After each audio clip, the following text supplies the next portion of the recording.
Okay, hello everybody and welcome.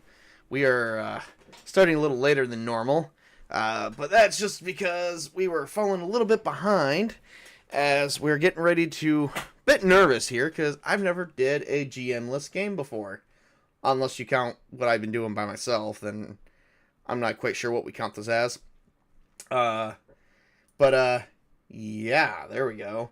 So I got a character that I'm playing, and I don't even know what the game is.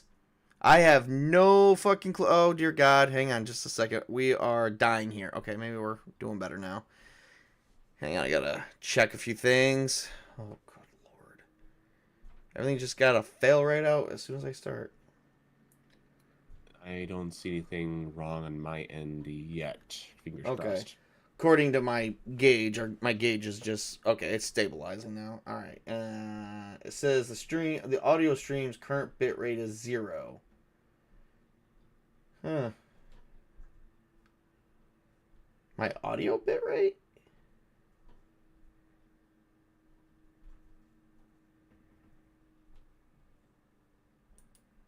How's that 0?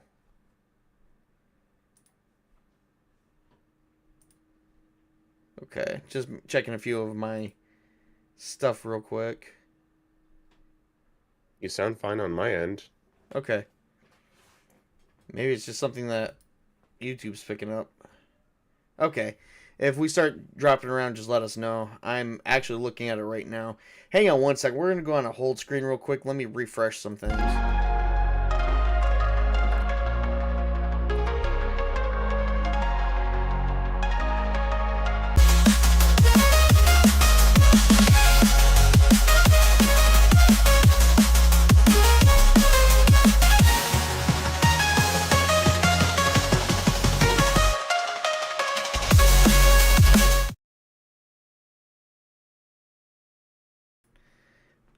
Renew my connection, so that's what I just did. It takes just a minute to do that. All right, we're back finally.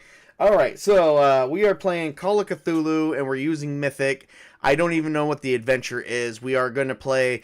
I think I've set up a set of rules and threads to figure out how we are going to, I figure out how we're going to start, but what we're going to go with and who the villain is, we will not know. This will be a game where we will probably come across a few suspects. We will have to write stuff down in journal. Chris, do you have a notebook or anything next Yep. to you that you? Okay, cool. And I will probably make journal entries here as well. And keep everything on record. We'll just update as we go along. There will be a suspect list. There will be a clue list. When we get enough clues and suspects, I will probably use like We'll play a few streams, role play, create some drama, and then we'll send all our clues and findings to ChatGPT to see if it could sum down what the monster would be before the final battle. We will be facing off with the Eldritch Horror, the insanity of frightful abominations from the mind of Howard Philip Lovecraft himself. And to do so, I'm going to begin with this character here, my character, Sean O'Loughlin. He is a professor. Sean O'Loughlin is a professor whose family comes from Ireland. He actually currently was born in Arkham, Massachusetts, after his family migrated, and he actually stayed in Arkham, Massachusetts. He went to the Miskatonic University when he was a young lad. When he was able to get out of grade school, he went off to the university, paid his own way through. However, his family was not of noble descent, of what was considered nobility in Massachusetts at the time. He met he met the love of his life, Shanyata Staunton, who was part of the Staunton family, a wealthy family, and that settled in Arkham, Massachusetts. Her family hated his guts, did not want them to get married, actually forbidded it, but she did it anyway. During the marriage, all they asked for was the return of the family locket, of which Janyata had on her upon her death. Janyata's death was actually a tragic investigation that was ruled out as natural causes, but the family tried pinning the murder on Sean. Sean, of course, did not. There was no proof that Sean even murdered her, or if that she was even murdered at all. Once again, it went back to, it just flaunted back to natural causes. Once again, Sean definitely had a lot of people hating him for many, many years. He is a well-known professor at the university himself. He has met many people and has many connections. And thus, we're going to put this over here, and we're going to introduce our second character, which is going to be Chris. Oh, that's not Yes. Chris. That's Chris. There we go. Yes, I am playing the character Archibald or Archie Richardson. He was born to a working class Irish family in Brooklyn.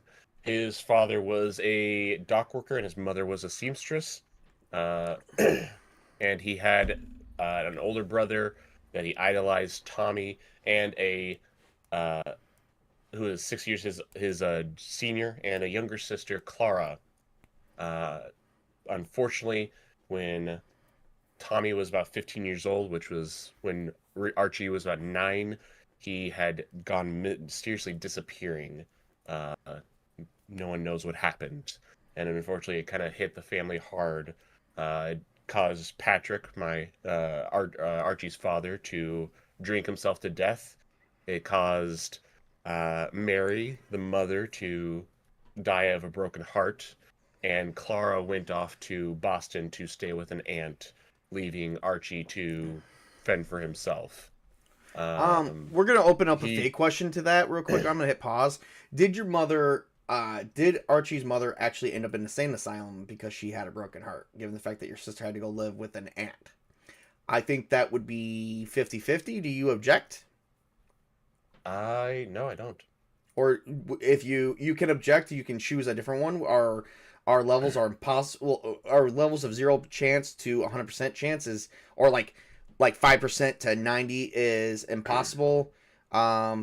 Nearly impossible, very very unlikely, unsure, which is 50-50, and then it goes into like likely, very likely, nearly certain, or certain. Which one would do you object, or are you pretty good with? I don't object. Okay. I'll see. I'll let the dice All decide. right. Yeah. Well, that's the whole point. That Mythic is the reason why it's the whole point is because Mythic is our GM. I'm not the GM tonight, so I don't know. So, did your mother go in an insane asylum?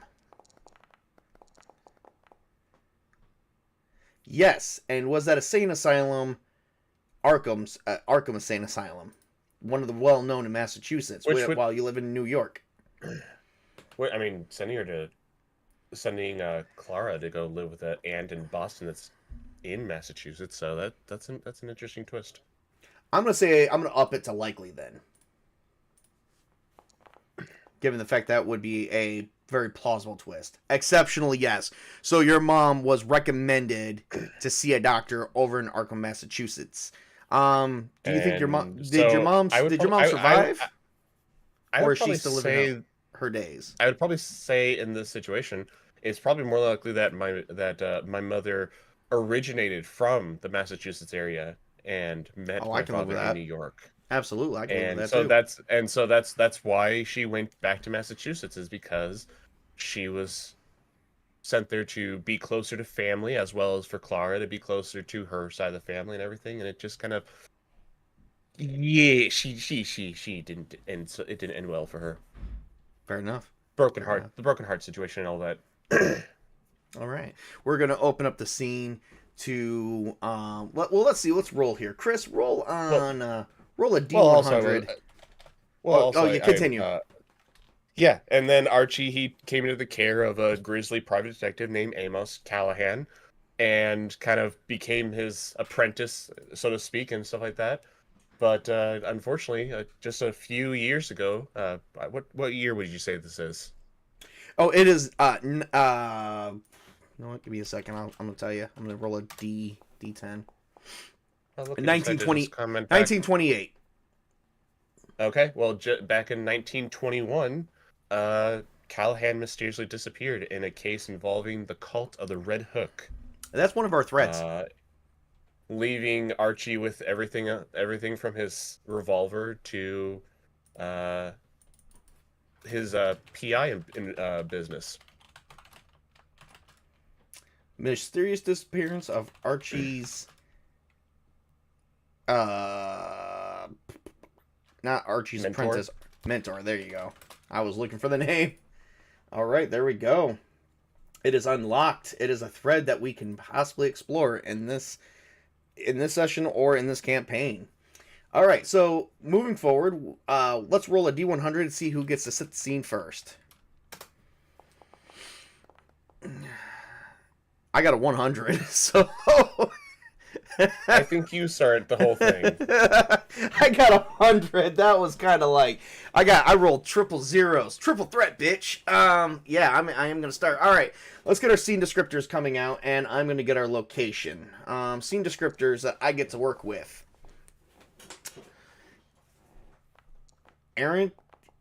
Irritatingly fragile. Oh dear God, I live in a cardboard box, don't I? You're not. And I make more, so, and I make more money than you do. That's fucked up. Hey, doesn't matter how much money you make as long as you know how to use it. Well, that's the scene. Irritatingly fragile. Let's see what the location descriptors is that we have. We gotta set that too. Festive atmosphere. Festive atmosphere. Okay. Is it let me look something up here for a second.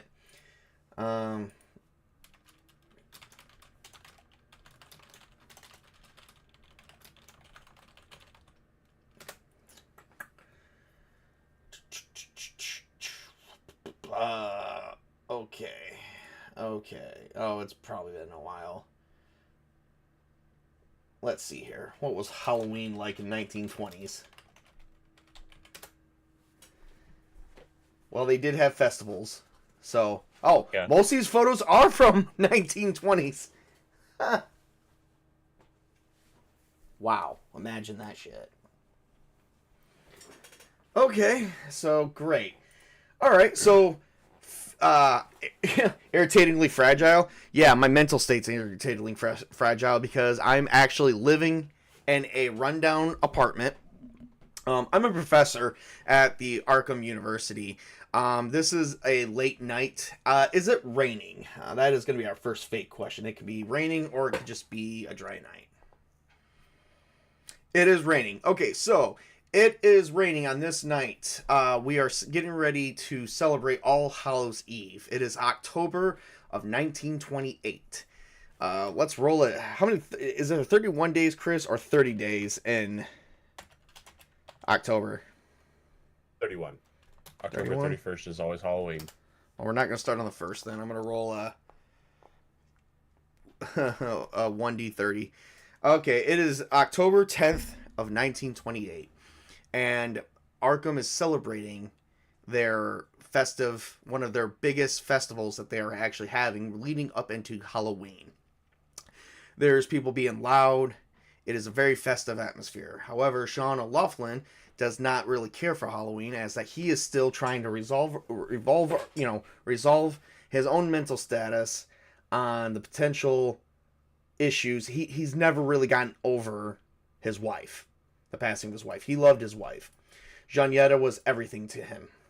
They actually met at Arkham University, and where they were both students. She was actually studying. I think she was studying. She was kind of. I think she was the librarian. Let's see here. Was she a librarian there? She was studying to monitor books. No, not librarian, but she was studying something. There's 112 of those things. So she was there for her studies and higher education as being kind of she is part of a noble, wealthy family, so she's probably trying to be a dilettante or a gentle lady, which they were sent off just for their mere education, so that way they looked and made the family look good. There was probably other reasons why most women went, but for the noble families, I think they just went just to have the higher education. So the Miskatonic University he started teaching at, because to him it was definitely one of his most romantic times, because that is when he met Janietta. Janietta has been dead since, they're currently 35. They actually got married at a very young age, around 16. How long were they? So, what is that, almost 20-something years. I'm going to roll a d20. How long were they married before she died? 5 years. So 5 years. That means they were 21 and she bared no kids for him. Of which her family was wonderful. They did not want her genes mixing with my genes. I am not well liked among, Sean's not well liked among the family. Was it because she was infertile, or was it because of some other external force? Let's roll for the infertility. Could be either or. No, she wasn't infertile. Maybe some other external force. I don't really think that would play a factor, given the fact she was murdered. Or she's dead. But Sean, he definitely did want kids. But, I mean, he was just happy to be with her. And they always had the university. Now that he is a professor, that's all he has. But he was going through the memories, and he's not a very festive person. Which is probably where the descriptors, irritatingly fragile comes from. Because maybe his wife died on Halloween. It's possible. It's possible. Did his wife die around this time? I would say there's a higher than. It went with yes regardless, so I don't really care. I'm going to say unsure. I wouldn't say there's a higher chance. We just don't know. I was leaning towards a step above unsure, because if he is irritated with he's irritated he's irritated. I mean, yes, that's a possibility, but he's irritated because he has been alone for 14 years. That was the love of his life. Anything that you guys celebrated for 5 years could be considered irritating. And it's possible that she loved Halloween, like she loved all holidays. Yeah. And I'm going to say she does. I'm not even going to roll for that. I'm going to say she does. She loved being active in the community. That's how her family taught her to be. So with all that stuff going on, he is just growing angry over the fact that they are celebrating when he plays the memory of how he found her. He found her and has a flashback of coming home and her being on the bed with her eyes open, staring at the ceiling, lifeless, unknowing how she truly died. They said that it was natural causes. But I am going to roll a power check. I believe it's power, to see if I truly have ever believed that, or if I've gone crazy this entire time. So, power check, and let's see here. It's just going to be a regular roll. I have never fucking believed it. I believe she was killed.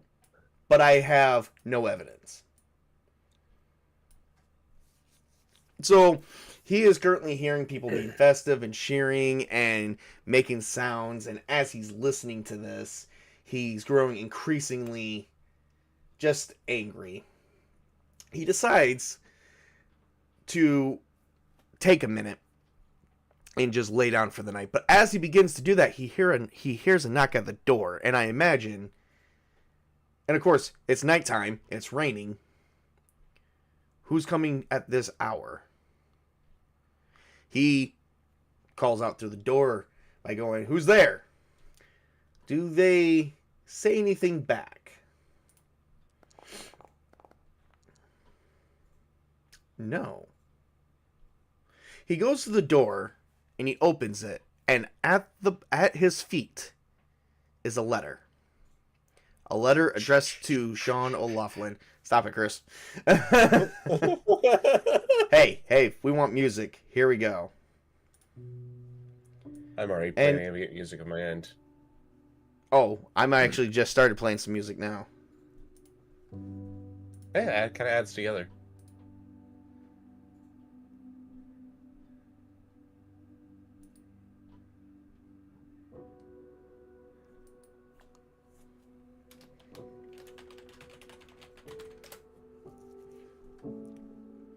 So, he looks down and he sees the letter addressed to him, Sean O'Loughlin. And he opens it. And it reads as this: My dear friend, Sean, you are giving this letter as that my timely demise has been met. I now walk with the Lord. I need you, Sean, for that. I don't think that what they're about to find is going to be true. But what you're going to find at my home will be. Here's the directions to get to my and the address to my house over in Rockport, Massachusetts. I need you to investigate my death. Any clues that you find, please take them to the local authorities. You're my only hope, and not my only one, but you will meet some others along the way. Thank you for being there for me during my hardships, just like I was with yours. And it's addressed a famous professor name. Let's see, did I name the professor? I did not. We're gonna actually name the professor now. So I got Cole. Oh, Cole. That makes it easy. Let's see here. Cole Dell. Let's see here. Delbrook. Cole Delbrook. Hang on.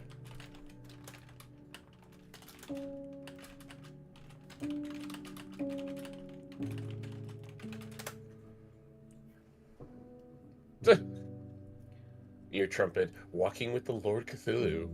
I know. It's gonna be Colvin Delacoix. It's a French name. Okay. So we got Colvin Delacoix. I'm gonna write that down. That's our mutual friend. That's your friend too. All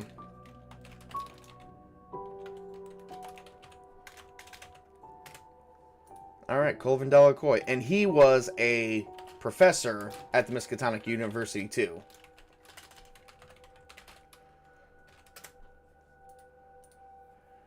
So with that said, he begins making his plans.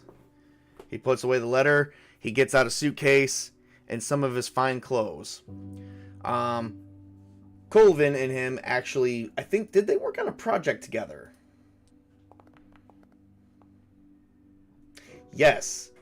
Is a project in the Miskatonic University's library. I'm going to say it's likely because that's where they work. No. Was the project forgotten?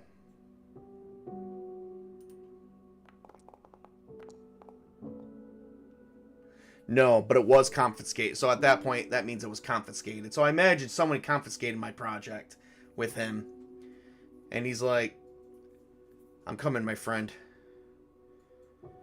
And as he packs his suitcase, he grabs his .32 revolver. And he grabs a couple extra bullets. Because he doesn't know what he's going to meet, but he doesn't travel without it, as that the world is dangerous and he knows it. He zips everything up. He turns down the lights. He lays down in his bed. And he drifts off to sleep for the night. We now cut to Archie. Explain to him, Archie, what you're... Oh, well, hang on. Before you do that, let me give you your scene descriptions. You have meaningful, hard, meaningfully hard, and your location descriptions. Intense, unexpected. Chris, what does that... Describe your scene with what I've told you. Your location is intense, unexpected, but your whole scene is meaningfully hard. So, go ahead. Shoot. This is improv. Go. Meaningfully hard and intense, and what else? Intense, meaningfully hard is the scene. The location itself is intense, unexpected. Ooh, sheesh. I'm trying to think of how to do this. You're in New York, aren't you? Yeah, the only thing I can think of doing is maybe I'm on the job. Maybe I'm investigating something and I'm looking over I'm gonna Archie roll. is, I'm gonna roll to see if you have a random event of an open case. I'm gonna say it's likely because you might be at your office, which could also be your home. Exceptionally, yes, you're already working on an open case.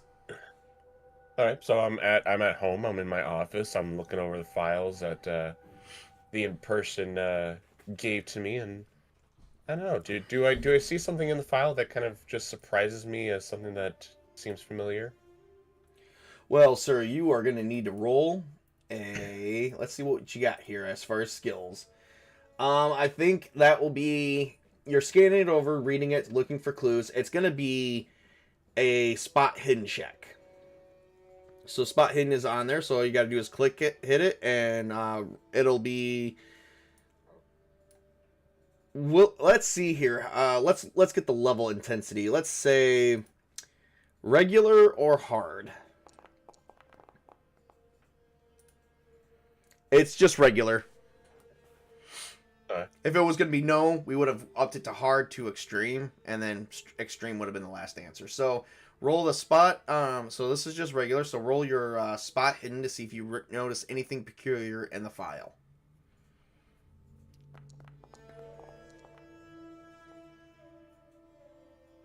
56. Very nice. You had to roll under 60, so you do spot something that stands out to you. You're definitely going. You're definitely onto something. Let me see here if I can pull some descriptors of what you're looking at. I'm gonna pull two of them. I'm gonna pull descriptors 1 and then descriptor 2. So you see something on a character in there.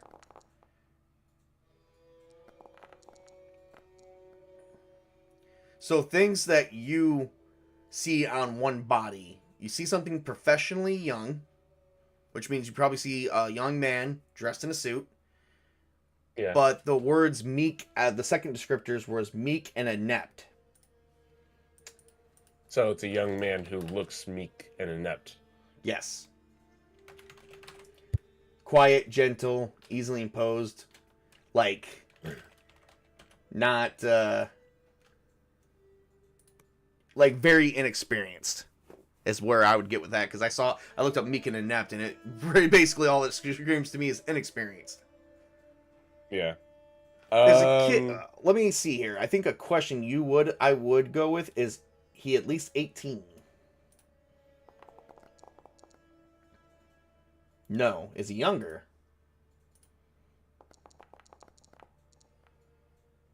No, he's older. Okay. I guess so we can roll an inept young man. We can roll a 1d20 plus 16. Well, he's about 30. Okay.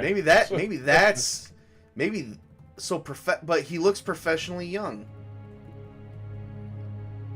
Maybe he is 30, but he looks much younger than his actual age. Definitely.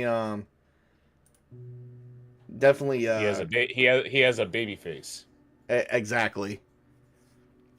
I mean, at this point, I would imagine your character would be thinking that the victim, maybe the victim was the wrong target. Maybe it was planned. Who gave you the case file? Do you know? I'll say a contact in the police force. Let's roll for the identity. Your identity, oh. I like it. Your character identity is prisoner and dependent. Interesting. Is it a crazy prisoner? So the person that gave me the case is a prisoner and a dependent? Maybe he thinks he was framed. and it's in connection with this person that is dead in the picture. Yeah, exactly. It's the person in the picture. It's his younger brother. He was the person who gave me the case. He was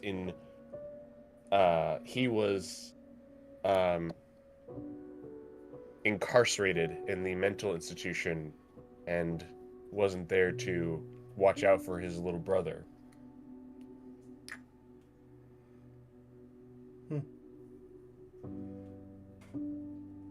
And he believes he is framed. That something else took his brother. Yep. You're not even actually, with it being a prisoner giving you the case and asking you to take it, you were doing this pro bono. Great, I'm not getting paid. Yeah, I imagine with it being a prisoner, who's paying you? I just thought about that. With the character identity being prisoner, who's paying you? Oh, maybe it's because this prisoner is an old contact or an old friend, or maybe an old friend of oh god, my mind just went. I'm gonna say old contact, old friend of a friend, or very of Amos's or a mentor. There you go, or an heir to a very wealthy family. We're going to start off with your first question. What did you say? An old contact? Yeah. We're going to say unsure. If you want to switch that, you just tell me. He's not an old friend. Or an old contact of yours. So we're going to move it up to likely for possibly a contact of Amos. Yes. Alright. He knows you through Amos. Before Amos disappeared. Alright, well, I will... Archie, he leans back in his chair, and he's just looking over the picture and just musing at how young he looks, but he can't be 30. That's weird. You hear a knock on the door. Huh. Whatever that is. What do you do? I yell out, "Come in." I just see a silhouette through the glass window, or through the glass partition of the door. Do you? Exceptionally, no. You didn't even see someone come through the door. You didn't even see anyone in the glass. You just heard a knock. That's eerie as shit. Yeah, I go ahead and I yell out, "Who's there?" No answer. No shadows are being casted. No one's in the glass. I get up and I open the door and kind of just look around up and down the hallway. As you do, and you manage to look down just before shutting the door, there's a letter addressed to you. Pick up the letter, shut the door, lock it, and then go back to my desk and rip open the letter and read it. It is addressed to you. It goes, Archie Richardson, or Archibald Richardson. He uses your full name. He says, as of no doubt, you probably have figured that my name, my name is Colvin Delacoix. I received your contact information and address through a mutual friend. Could it be that Archie and Colvin are distantly related? Since Colvin lived in Massachusetts, and exceptionally, yes, my mother's family is from Massachusetts. You were exceptionally, yes. It is someone from your mother's side. So it's gonna cause Archie to kind of just sit forward a little bit as he recognizes the name. And since it's an exceptionally yes, the mutual friend is your mother, but you don't know that. Oof, jeez. Well, what if it's a sister? Could be a sister Since too. She's still alive. Well, is your mother still alive? We already established that she's dead. Oh, she died. She died of a broken heart. After all. Oh, she did. So it would have to be this. So it either have to be another relative in Massachusetts, or it's his sister. Have you been in contact with your sister as of recently? Uh, Probably would exchange some letters with her every now and then just to check in on each other. Mythic says no. You have not had any contact with her in years. Oof. Well, this will be interesting. Yeah. So a mutual friend knows where you are. Gave Colvin Delacoix your address. I'm sending you this letter for you to help me with a special investigation. If you're receiving this, there is no doubt that I have actually met my untimely demise, and I am walking with the Lord as we speak. Or as I'm writing this to you, I am currently alive. By the time you read this, I will be walking with the Lord, depending on your personal views. I'm a professor at the Miskatonic University over in Arkham, or was over in Arkham, Massachusetts. Happily retired, I moved to Rockport, Massachusetts. There you will find a 3-floor mansion with a cellar, and you will be my invited guest to help investigate my death. I hope you do accept this. And, accept what is currently at the back. And at the back, you actually receive a ticket. A round trip there and back by train. A train ticket, yeah. Yes. Oh no, maybe boat ticket because Rockport is at that. Would it be train or boat? An island? No, Rockport has a port. So it could be boat depending on which is faster. Let's see. Train would be first. Boat would be second. It's a train ticket. It's a round trip train ticket. You look at the back, and he did actually inscribe something on the back. He says, "I'm sorry that I won't be able to pay you, but if you do resolve this investigation, there might be something at the end of it for you. Sincerely yours, Professor Colvin Delacoix." Archie just kind of leans back a little bit, looks at the letter. He looks over at the file of his mentor's friend, and he closes that, and he writes a letter to the friend to say that a family emergency had to come up and he had to take care of that first, but he will be back as soon as possible. All right. We're going to establish another thread for you. Open case. And Archie Richardson. That's going to be yours. Left with an open case from a prisoner at the New York jail. All right. We can establish that as an open thread, so absolutely. All right, so as you get ready, you do notice that there's our itinerary. He left a second letter in there, and it's an itinerary at what specific times you are to depart and do your investigation. It's like a scheduled map. Interesting. Mm-hmm. And he tells you at what date you have to have it resolved by. You only have 3 days. Is it 3 days, or would it be a week? Let's see. 3 days? No, not 3 days. It's going to be a week.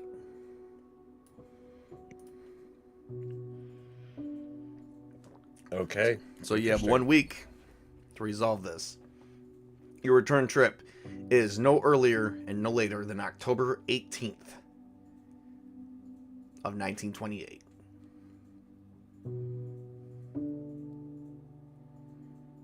And you leave in the morning. I guess I begin packing. All right. Describe your packing scene. Well, I just put away the essentials, clothes,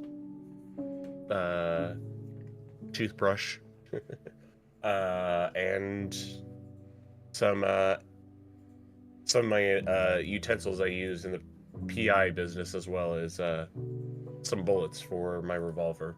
Okay. I will put one. I will probably have to take a break and put one on there for you. So. And you begin going off to the train station. Well, after you're done with that, you take your nap take your brief nap because go to bed. Go to bed and then in the morning. Is it after midnight? No. So you have a couple more hours to sleep as well. But you got to be there at 8 a.m. I set my alarm clock. All right. And then you wake up at dawn. Your scene descriptions are going to be healthily lonely. Oh, dear Lord.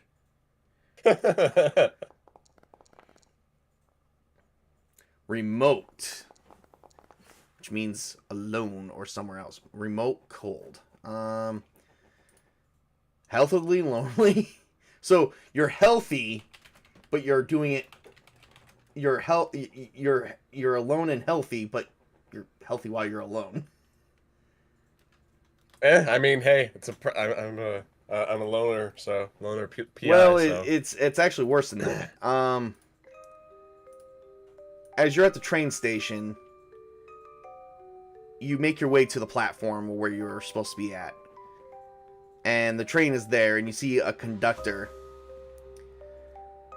And the conductor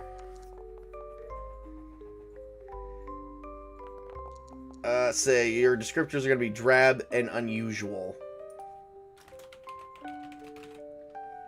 Like he's light. Okay, drab means he's lacking color or interest. So he's not very colorful and he's very unusual. And you notice that you are alone. Maybe he has one arm. And of course you're cold because it's fucking October. In New York. Well, I mean, how cold does it get in October in New York? I imagine it's a little bit further north than me and you, so I imagine pretty good. Let's see. Average temperature in mid-October. In New York.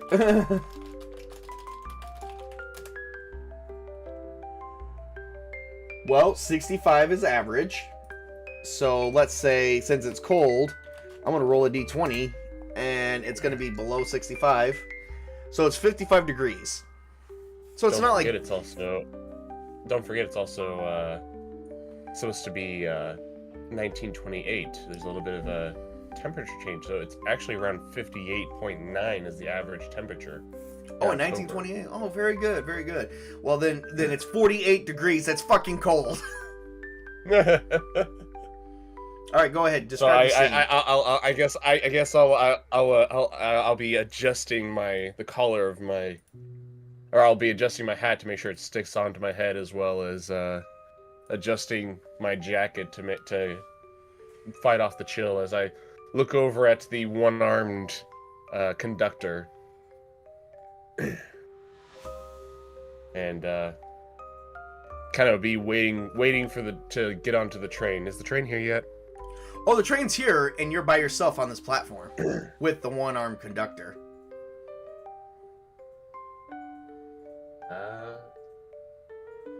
I guess I'll walk up to the conductor and kind of nod my head towards the train and say, "Is it okay to get on now?"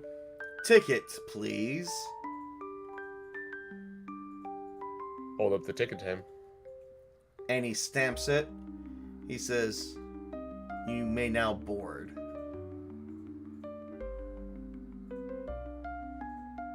Kind of a little odd with how he reacted that way, but he gets on. All right. As you get on, you're on for about 30 minutes before they take off. And it shows your trip of how you get there and that you will be transporting from train to train. And as you're doing it, we are going to roll a scene adjust for you. I think you transfer about, I don't know how many trains it would take, but we're going to say 3 trains. And we're going to roll a scene adjust for each one. Reduce or remove an activity. So As you're on your second train, you notice that there's no conductor to help you board. That you have to board yourself. Where is our destination? Rockport, Massachusetts. It's I don't know if it's even real. It might be from. I'm looking at my Miskatonic country map. It's literally off the coast. If I have to say, to give you an idea, we're around Pigeon Cove. I don't even know if that's real. That doesn't sound real. It's definitely, it's like northeast of Salem. Like it's like off in that little island part of Massachusetts. Or that little 2 trains.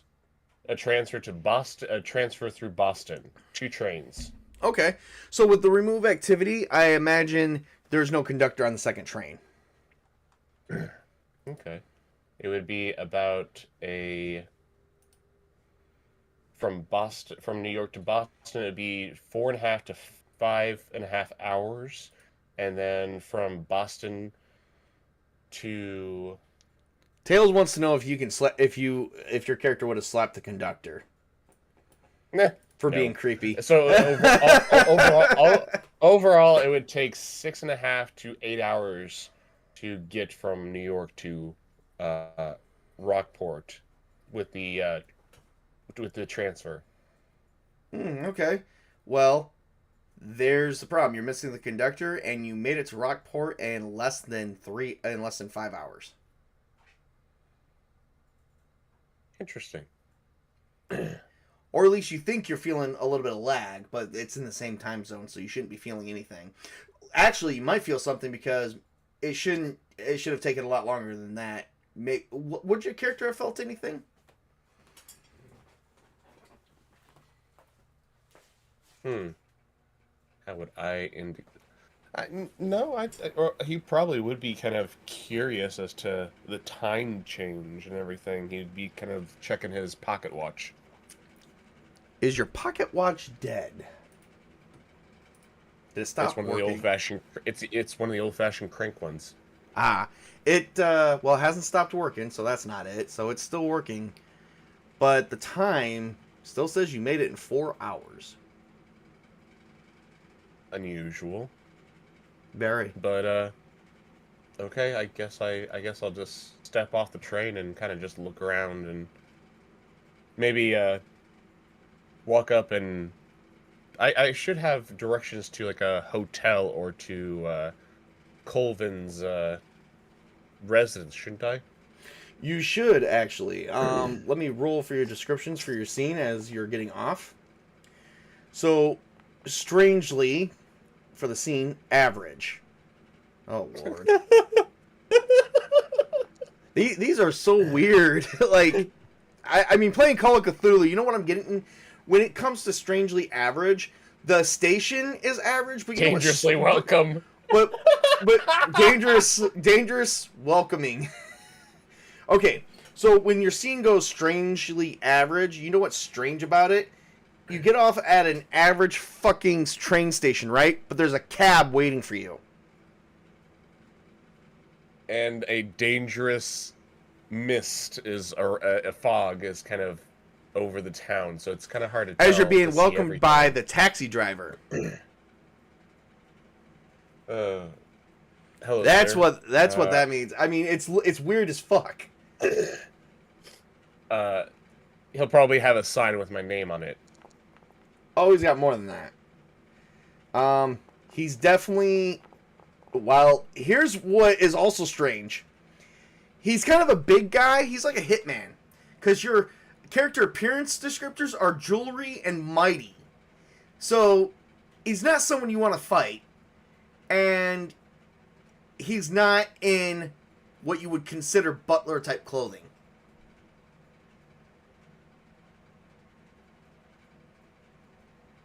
Strangely average, dangerous welcoming, jewelry mighty. Chris, you're fucked.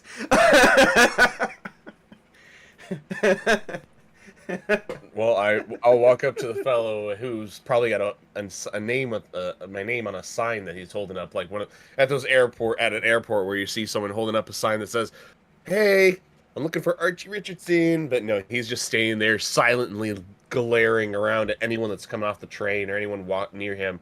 So they're probably about keeping a good 10 feet away, and I just kind of walk up and kind of look.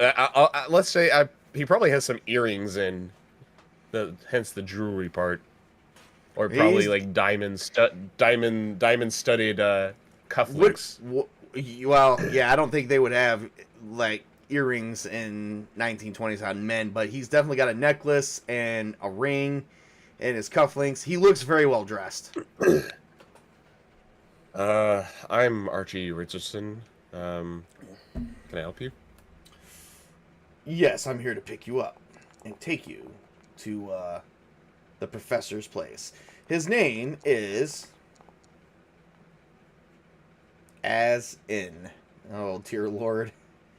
Here we go. When all else fails, go to ChatGPT. Ass in. Ass in what? Oh my god. His name is Ass In. Oh.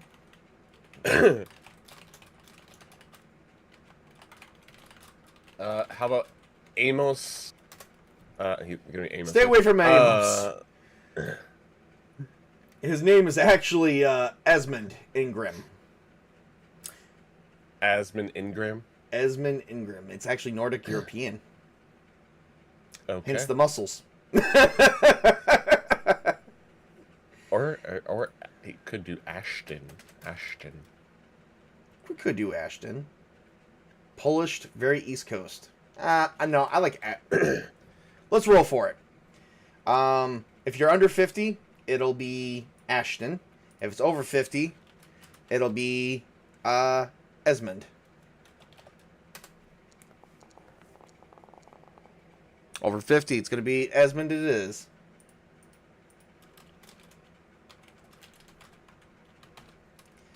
And, yeah, he's well dressed.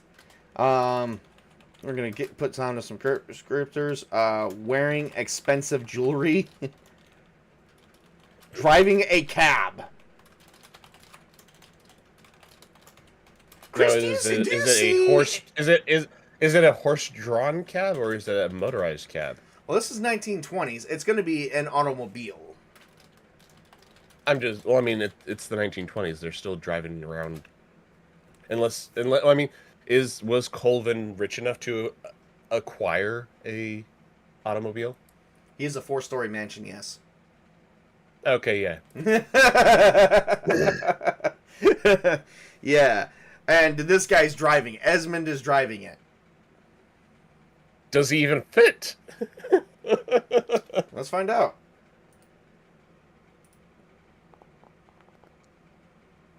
Yes. So he opens the door for you. And he says, "Mr. Richardson, if you please, we need to be on schedule." Okay. And Archie gets in. And he shuts the door, and he gets in, and he drives to the location. It's not far. It'll probably take a good just 20 minutes to get there. I'm going to roll a random event. Do you have anything? Let's see what happens to you on your way there, if anything at all. Give me 1 second. I need to switch headphones. You do that.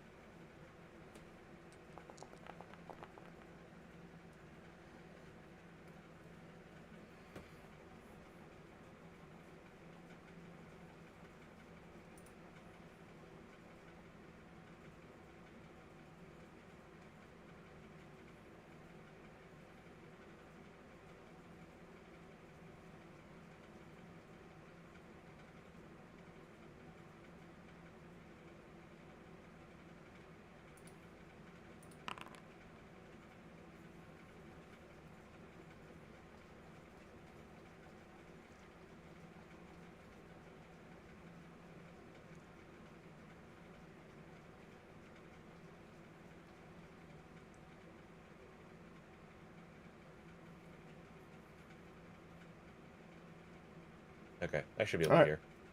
hear. All right. If you guys hear that in the background, that's just my fan going. It's a warm night where I live at. All right. So as you sit down, your random event is move toward a thread. I rolled on the randoms thread list to see what you're moving towards, and you got a 1. It is mysterious murder.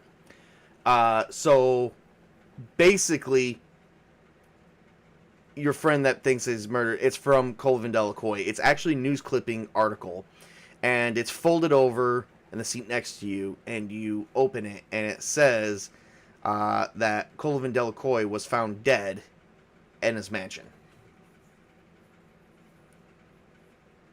It has been ruled out as a suicide. It's been ruled out as a suicide, so people think he killed himself. Yep.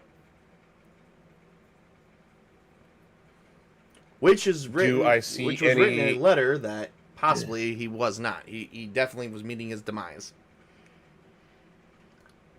Well, I mean, obviously I would find that as strange as I read by the light of the interior of the vehicle, or well... Well, it's sunny. You left at 8 a.m. Okay. It's basically That's right. only like 12 or 12:30 right now. Yeah. I mean, I would find that very strange because that's not how the letter sounded like. Is that it sounded like he didn't sound like he killed himself from the letter. Is there any image? Is there any photograph in the paper about him, or anything I could glean off of it, off the newspaper article? Nope. Could I possibly do a spot hidden to see if there's anything unusual about the article or anything else in the paper that could possibly scratch my fancy? I will do a spot hidden. If you succeed, I will do a scene adjust. Okay. Do you want me to just do I'm gonna make regular... No. It's gonna be a hard. Okay.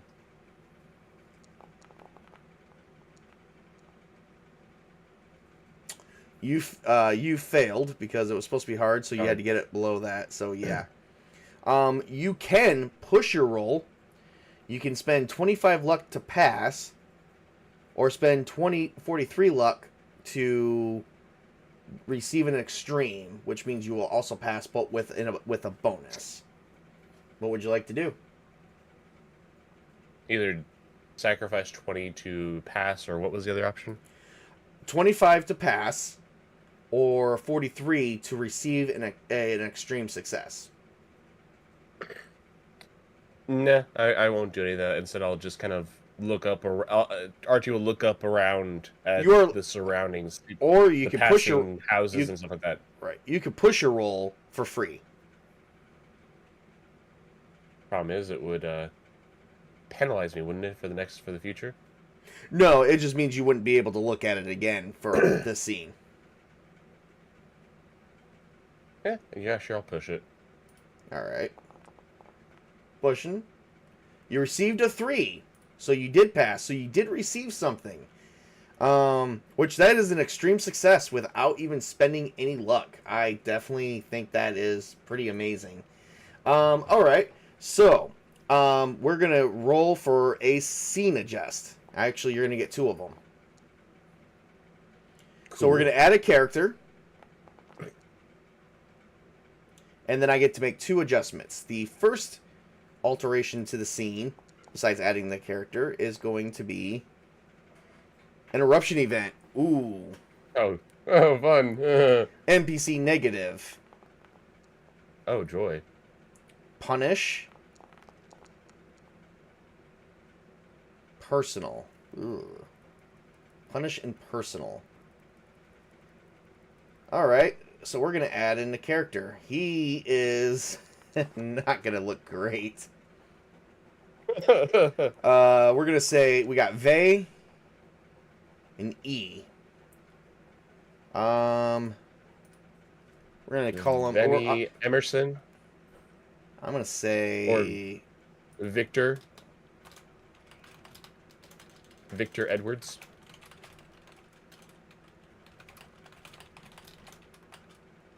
Was it Vey and E? Yeah. Yeah, like 3 E's.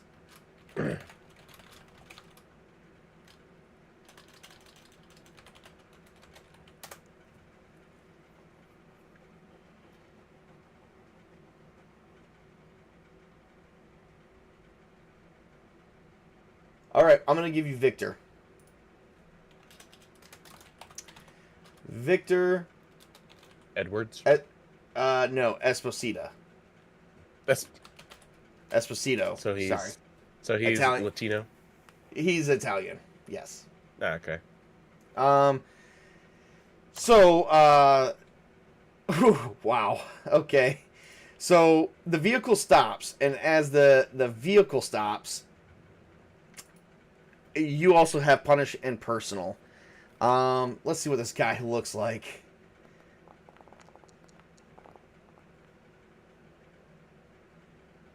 Aromatic. Oh Lord.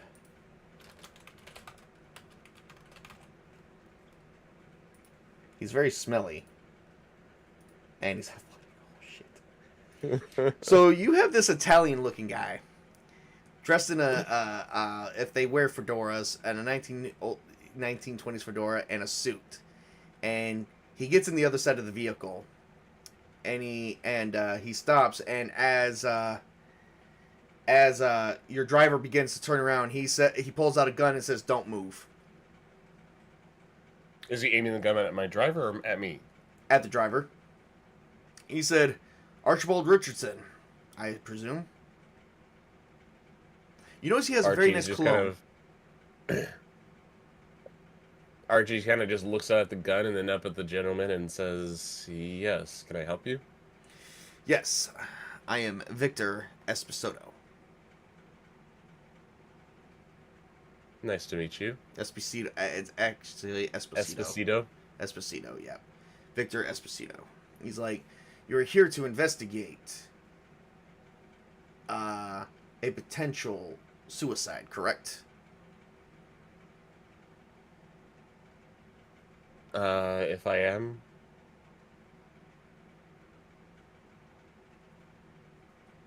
Well, I am. If you are, okay, all right. I was waiting to see if you had anything else. Well, if you are, let me please try to deter you. Don't.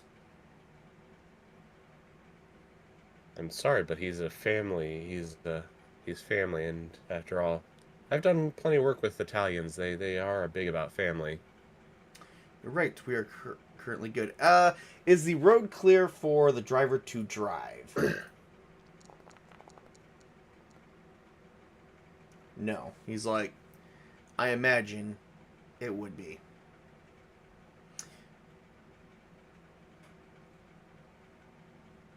What is your plans in doing at the Delacoix estate? Well, those are for me and for my cousins to decide. Personal. Cousins. Funny on how Yes. you think you're showing up with cousins. You see, I knew Colvin Delacoix. And he didn't have much family to speak of, or at least none that he kept on record. It's a distant family. It's a distant maternal connection between our mothers. They were cousins. All right. Well, if you excuse me, I do have one thing that needs to be done, as that I do have a personal vendetta against one person here. And he pulls the trigger and shoots your driver in the head. And he gets up and he leaves. Could it possibly punch Victor before he could pull the trigger so that it stops him? Let's find out.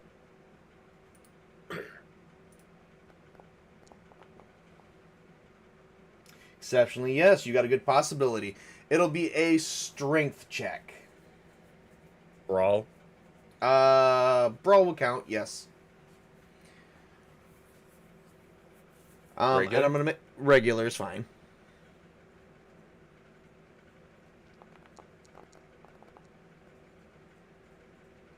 You do succeed.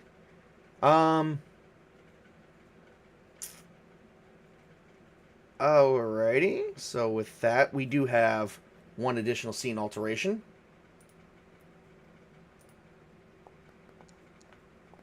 Something you didn't bet on. Scene was altered. So, as you punched him, you didn't pay attention, but you ended up hearing the gun go off anyway. Not paying attention to where he was aiming. And he ended up shooting you. Oh, nice. Roll a d6.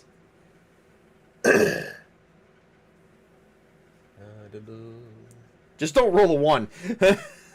Actually, pick a body part. Pick a body part that's not the head. Just go ahead and pick a body part that's not the head. Yes. Left arm. Left arm? Okay. Alright. You take 5 points of damage to your left arm. How would I... You go up here, and you'll move... it's your top one. You just move your HP from 11 down to 6. Okay. That's about half, so you're actually majorly wounded at the moment. And you need to roll a Constitution check. Gee, thanks. Look at that. Regular? Yeah, yes.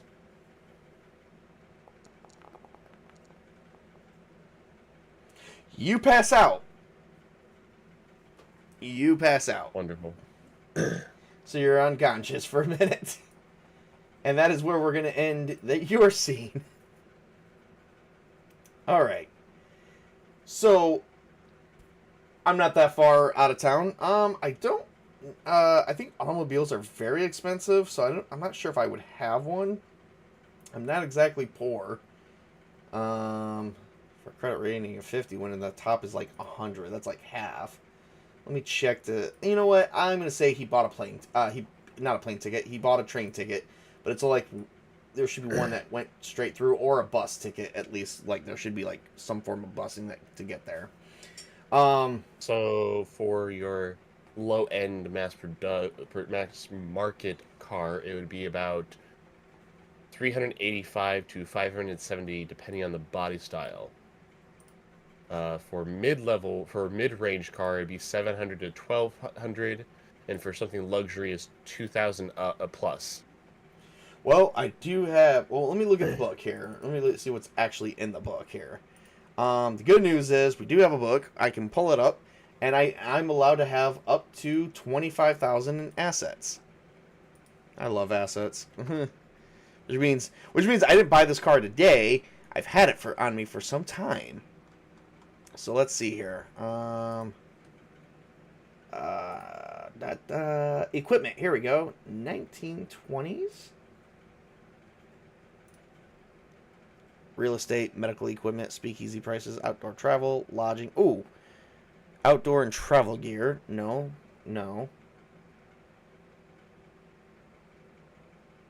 I think he would probably just buy, since he's going to one place, he probably, let's see here.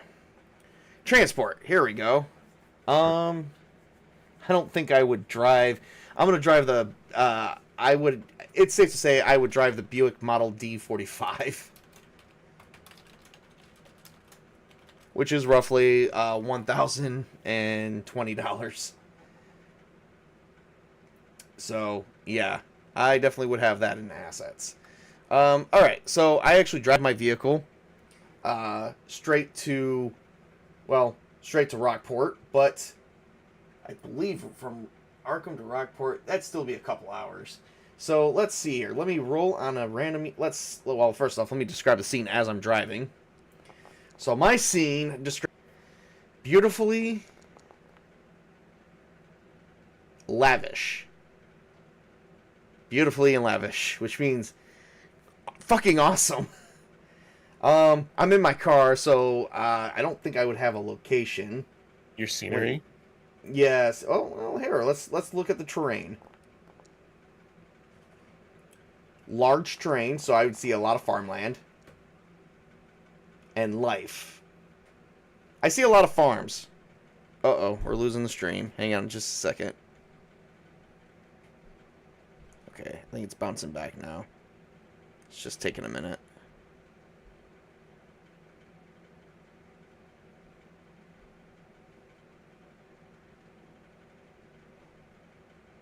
Come on. Okay, there we go. Reception picked back up. So, I'm seeing a lot of farmland as I'm traveling all the way to Rockport. And I see a lot of horses and cows and pigs. And it's very, very beautiful. With it being beautiful and lavish as my descriptors, lavish is also meaning, I think that's another word for beautiful. Hang on a second. The word is rich and elaborate and luxurious. So it looks rich. All right, hang on. We're gonna take a quick minute because I am jumping again. Hang on.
Okay, looks like it's more stable now. All right, so Chris, if you're still listening, great.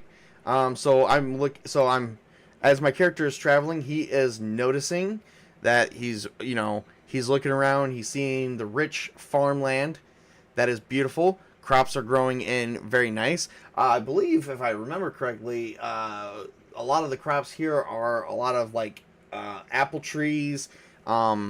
And other types of items that they make during this time, not just corn. And it's just full of life as he sees horses and cows as he's moving along the road, making his way to Rockport. Like I said, still a couple of hours, so I'm going to roll a random event to see if I have anything coming up. And it's a remote event, which means this is happening somewhere else. Waste. Oh yeah, this is happening somewhere else while I'm driving. Waste and freedom. Maybe you're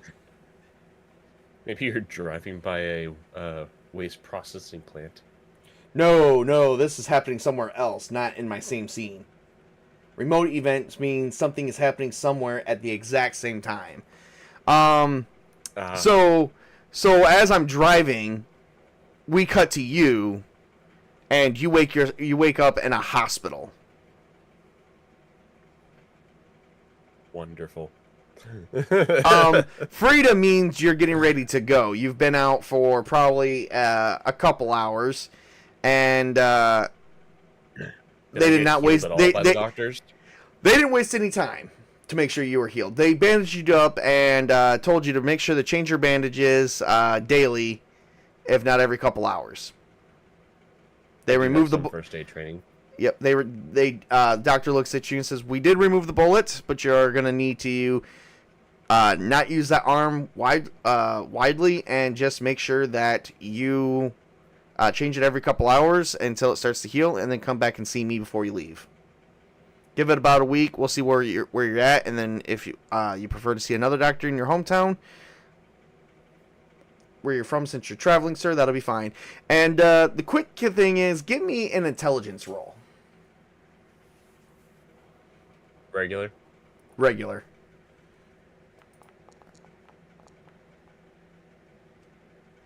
17. All right. You do remember them discussing that you were traveling. They did give you some pain medication to go along with that as well, which we will eventually work out the cost in that later. Do And I get to as recover some HP for being treated? it takes time for that. Darn, I tried. Yeah, ain't happening. So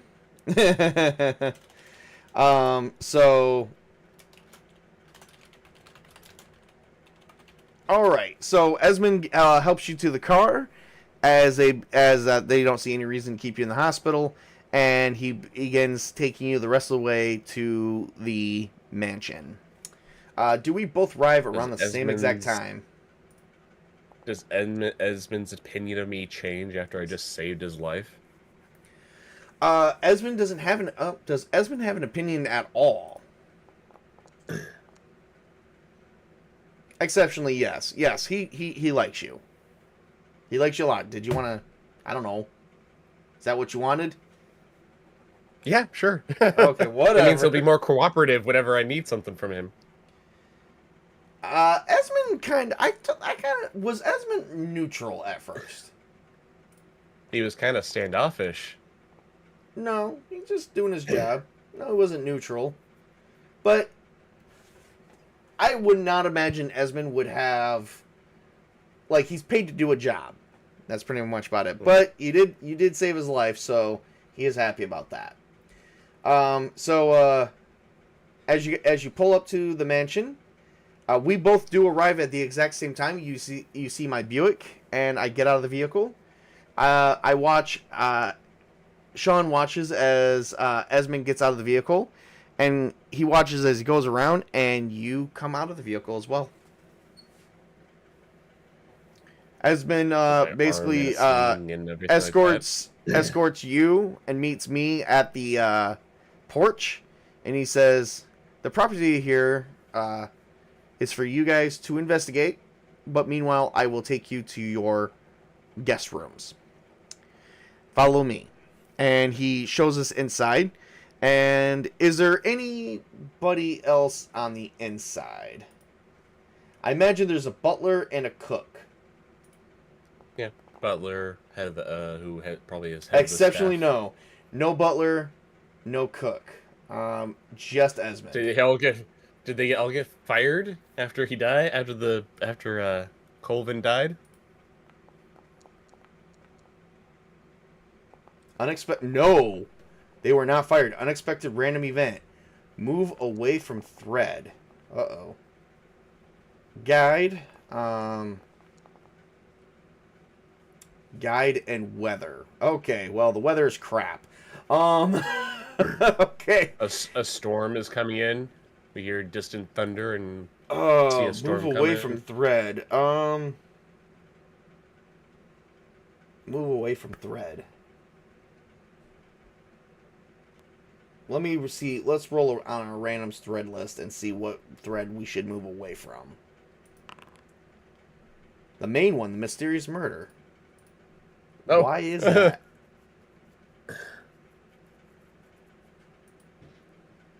So, we're going to move away from that thread because they were not fired. They were killed. Or they too died in the house. I was thinking that they could have been on a mourning period. No. So it's just Esmond who is the only living survivor of the house's staff. Yes. He's the only staff member. Oh, this will be interesting. So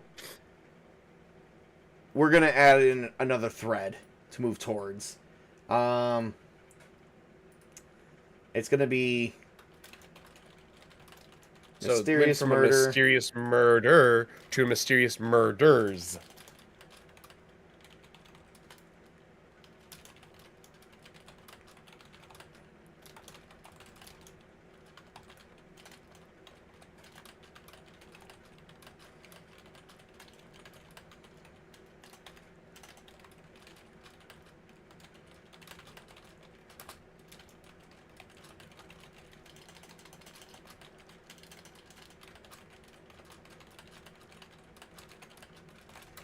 So, the mutual friend Colvin Delacoix was found dead at his estate, along with his butler and cook. Esmond is the only member of staff left alive. I'm also going to put prime suspect, Esmond. Wouldn't it be butler, cook, maid? I would say the butler and the maid and the cook would be the same. Well, I don't know. Did he have a maid? Yeah. Let's see. Hold on. He did not have a maid. In a wealthy individual's household, what is the house staff made up of?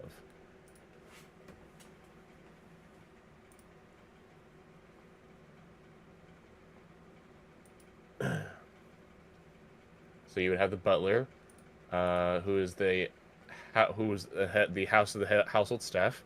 You would have a housekeeper, female counterpart to the butler. So we could either go with the butler or housekeeper. The domestic servants would be cook or chef, and maid, which would be either a parlor maid. There are several types: a parlor maid, chambermaid, lady's maid, maid of all works, personal servant, a valet, which would probably be Esmond, a governess or nanny if there was children. There'd be No children. Personal servant would be a valet, which would be the person that would handle like the wardrobe of the master of the household. I just asked Mythic, and the answer was no to the maid. So there was no maid, but there was a cook, a butler, and Esmond, who looks like to be the driver, and possibly hitman. Which would be the chauffeur, and then there was yeah. So there's like 4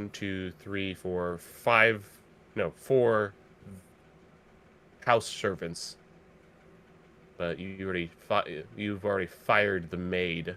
So hey, there we go. The maid was fired before it was murdered. The maid never existed. There was no maid. Oh, come on. No. Mythic, we don't argue with the GM. We don't argue with the GM. The GM said no. Hey, I'm just twisting it. I'm just saying this. Hey, it says that there's no maid present. It didn't say that there was no maid at all. Well, here. You want to play that card? We'll play with the plot twist. There we go. Gonna argue. We're gonna settle the players. Plot twist. Evidence. Oh dear Lord, I already hate this. There's evidence upon entering. Wow. So plot twist. They never cleaned up the blood. There's blood. And I noticed a layer of dirt. A layer of dust because there's no maid. Well, you know where the bodies were laid out at. And it looks weird because Esmond kept a certain part of the house clean, but not outlines too. Yeah, oh yeah, it's weird. It looks like a crime scene on the first floor. Now, is everyone's body on the first floor, or is it just like the cook, the butler? Oh, that's a good question. And Colvin's is in his bedroom or in his office or something like that. Well, Colvin. All right, so not all the bodies were on the first floor. Were they all in the same room too? No. Let's see. Was the butler and the cook in the same room? I would say unlikely for that, but I'm going to leave it unsure, 50-50. No, they were not. Was the cook found in the kitchen with the lead pipe? I'm going to say likely for that one for the cook, because what else would a cook be doing besides anything else? No, the cook wasn't even in the kitchen. The fuck? Dining room then. It would have to be the dining room. This crime scene looks fucked up. Or I'm trying to remember what is the name of the room where like the butler would be kind of like doing all of his business. Wouldn't the butler do pretty much everything? Like just go from room to room, make sure the staff was doing everything else? Which is weird because let's look at the evidence of the fact that we are dealing with a wealthy man with a small amount of staff.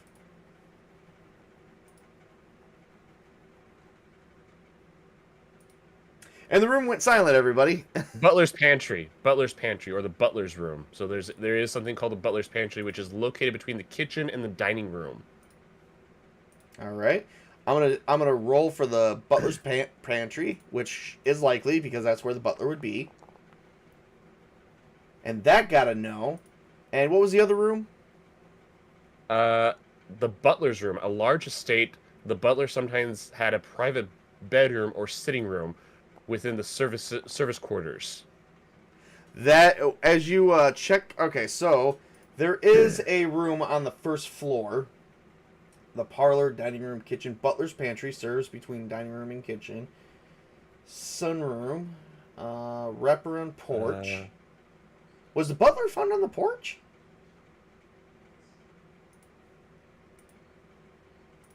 That's on the first floor. Would it be the second floor then? Unexpected. So Oh, we're in a manor. his We're in body. a manor, right? Okay. So we have. Okay, so we don't see the butler's outline chalk because it turns out that his body was found on the porch. Interesting. The NPC action is travel and project, which means that's where they found the body, but that's not where it started.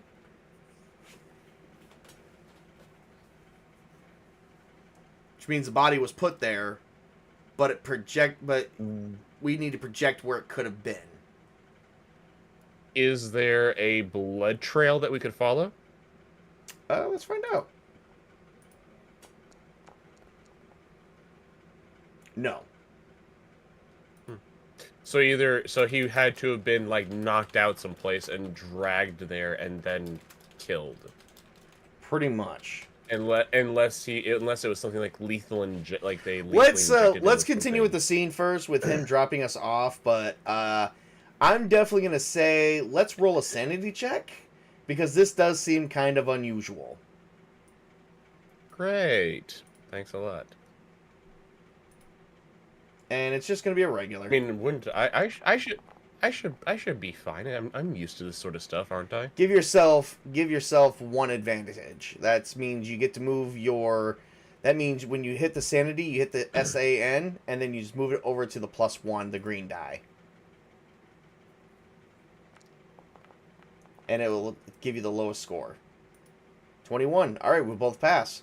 So, as we're both seeing the strange evidence that's still on the floor, nothing's been cleaned up, so that way everything here has been fresh.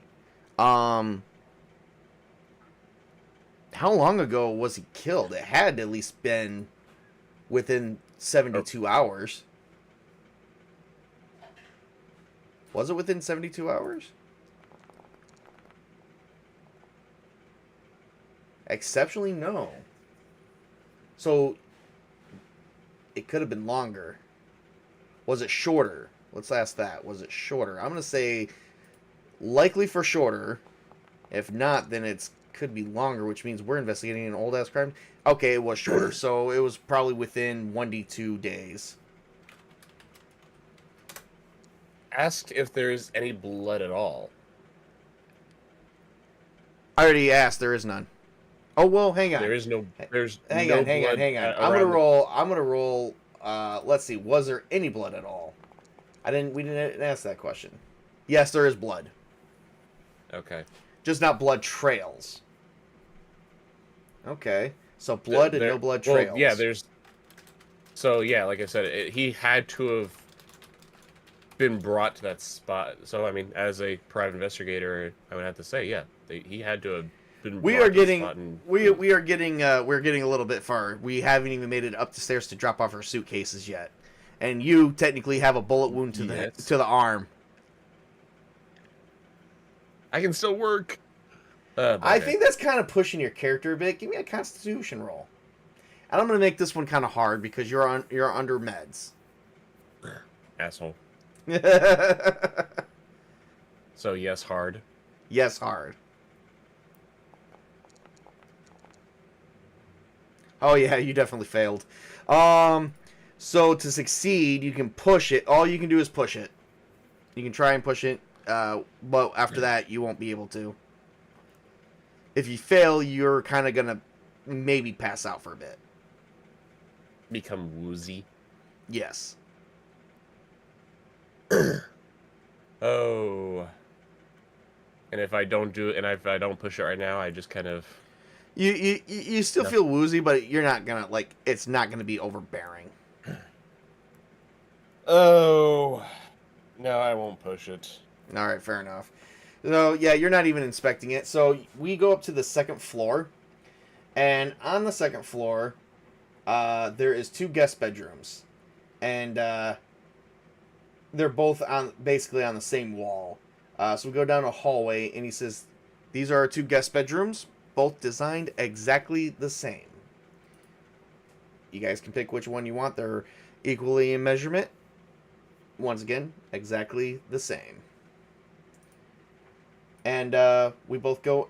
I imagine Sean's gonna go into the guest bedroom. He's been on the road for a little bit, and he wants to take a look before he starts doing anything investigative. As he walks into the room, he is going to... If they look exactly the same, that means the descriptions of the scene and the locations should be the same. I got violently... Oh, dear Lord. There is... Did we already establish that the butler is not with the cook on the ground floor, right? The butler's body was found. The bodies aren't here no more. They've already been taken care of, strangely enough. But it was found on the porch. All right, so as we both enter the rooms, our descriptors for each scene is going to be violently old and colorful and unexpected. So the wall colors are going to be a bright, ugly, appalling color that will be shocking to our sensibilities. Yeah, like it just makes you like seeing red. I was thinking more like a yellow wallpaper.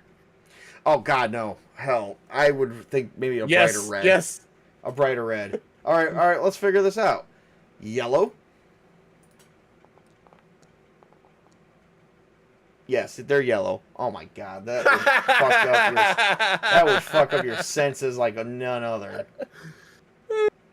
It does say violently, so.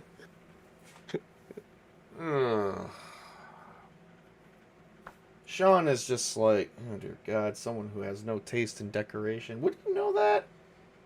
Archie would kind of just poke his head into your room and says, "Huh, I see that you got the same." Well, they said the room was built the same. Is that natural for 2 rooms to look exactly the same? No, not really. They sometimes would like change colors, I think. Exceptionally, yes. Oh, maybe. Yep. Yeah. It's a possibility. Are they set up the same way, or are they mere images of each other? I would say mirror image is highly likely because perhaps Colvin had a thing of making sure that all his guests were treated equally, not one got more than the other. Exceptionally, Well, what I mean is like mirror images, as in like your bedroom would have the bed facing the bed set up against the far right wall, whereas in my room the bed would be set up on the far left wall. Yeah, no, not like that. Well, apparently not. So yeah, no. So they're basically copycats of each other. Colvin had some good taste of equality. Tell that man that. Yeah, the few letters that I exchanged with my cousin is he didn't really Do you know that Colvin is your cousin? Would you have known that if he's a distant relative? Well, roll the die. Well, you do know he's your cousin. You do know you had a cousin named Colvin Delacoix. NPC negative. Transform, which means something's about to change. Information. Ooh, that's not good. So, you do know that Colvin Delacoix, you know you were related to a Colvin Delacoix. Did I at all have some contact with him, at least minimal? I would say no contact. You just knew that you're part of the same family tree. I'm kind of noticing a trend, a theme with your family. You guys don't really stay in good contact with each other. Why do you I think mean, that might be? Mother's family was very secretive. Again, yeah, you know what? And Dad was a migrant, so he never talked about much about the old country. There we go. Archie's gonna get this as that.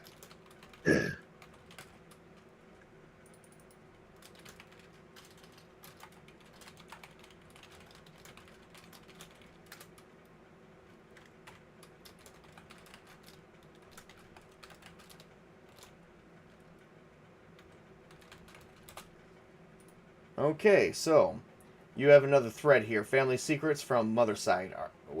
Secrets of family tree. Cousin Colvin Delacoix. Gonna add in, mother's mother's death or sister's absence as well. Mm. Because Well, you it knew is after about all to the sister.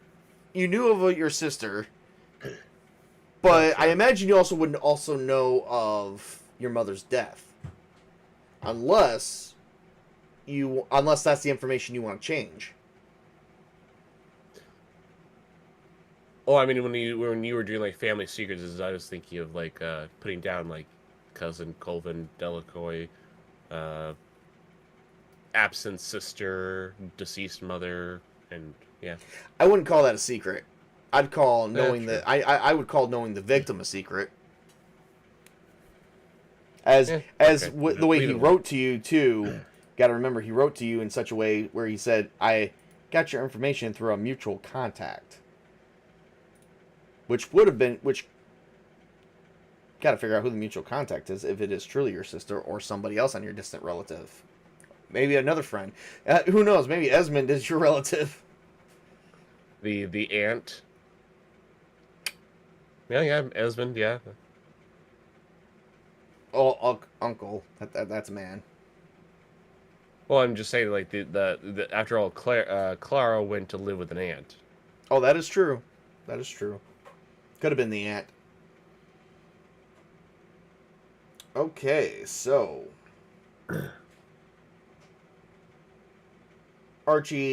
Sean turns to Archie and goes, "So what brings you here?" Well, Colvin, he's a distant cousin of mine, and don't really know much of him, and though I do see that he doesn't have much taste in decor, and he sent me a letter asking me to come in and look over what would have happened here. And Archie just kind of looks around the room, and can I do a spot hidden to see if there's anything around, anything unusual? Go ahead. Regular. Regular.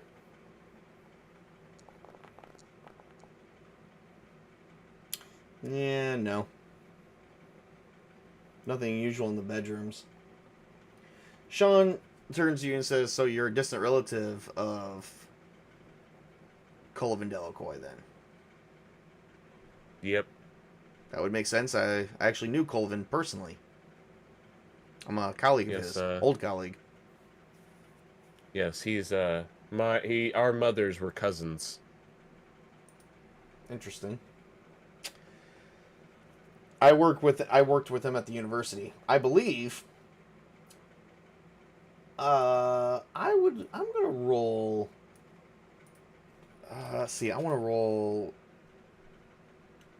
3d20s. I want to see what his age is.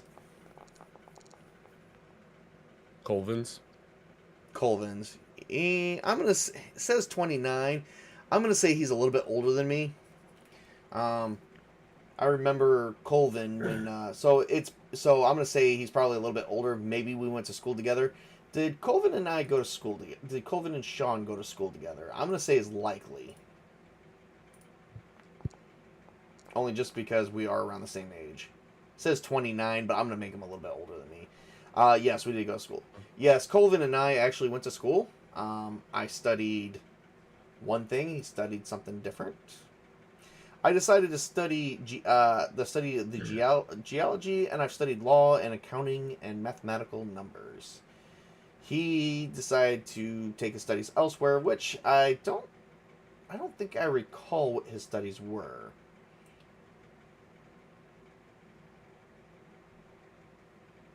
Do I remember anything specific about? Would it be possible for me to remember anything specific about his study, of course, of what he taught at the Miskatonic University? Yes. Okay. I'm gonna say he studied ancient civilizations. Ancient civilizations. Like legends and stuff like that. I got an 84, so I don't recall anything specific. Stuff like Sumeria and the Egyptians. So he'd like to study the past, huh? Pretty much. We actually decrypted. We had a booking project once that was later on confiscated by the authorities. Not sure as to why. We had some strange times, but we had some good times. Sad that Colvin, supposedly according to what I've read, he committed suicide, but towards the letter I have here, says that he was murdered, or would have been murdered, or will be murdered. I guess it depends on the tense of when he wrote this letter, depending on when the murder happened. Do you have the letter with you? You mind if I see it? He does, and he shows it to you. My main question is it written in his handwriting? I'm going to say he's unsure. It is not. With me being, I'm going to roll an intelligence to see if I would recognize that. I haven't seen him in some time, so I'm going to do it at a disadvantage. Or I'm just going to make it hard.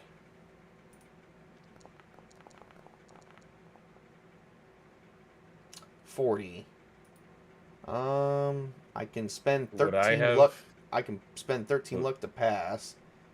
So I think I would do that. Noticed? Have you seen Colvin's handwriting? With you having minimal contact? I did get a letter from him too. Well, you get a letter, but did you just want to But are you asking to see if it's the same handwriting, or are you going to compare the letters? Is what I'm asking. Well, I was going to compare the letters and see if anything in the letter also jumped out at me. Oh yeah, fair enough. All right, so you pull out your letter and my letter, and the handwriting looks exactly the same. Sean does tell you, though, that he does not remember his handwriting being like that. He remembers something different about Colvin's handwriting.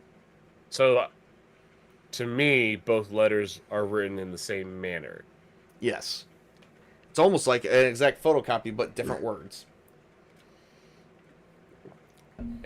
So is there anything about his letter that seems different that would have popped out to me? No, just who he's addressing.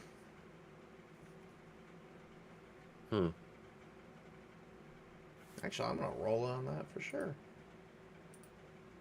It's almost like his same letter, just different who he's addressing. No, I'm going to say no. It turns out to be a no. Okay. Oh, I'll just hand back the letter and nod my head. No matter what, wherever these letters came from, he could have had somebody write them for him. So, could have been maybe the guy that escorted us in here. Or it could be his butler or his cook. Somebody could have done it for him. Yes. So I didn't mention earlier about the butler possibly having a sign for me. What are the chances of him having handwritten that sign himself? Actually 110%. So could I have discredited that the butler, not the butler, but the driver as being the one who wrote the letters? You can, and it wasn't Esmond. I did ask that as a fake question. Was not Esmond. then it would leave it down to the butler or the cook, or if there was a maid before they were fired, them. Yeah. Or basically, a third party. Do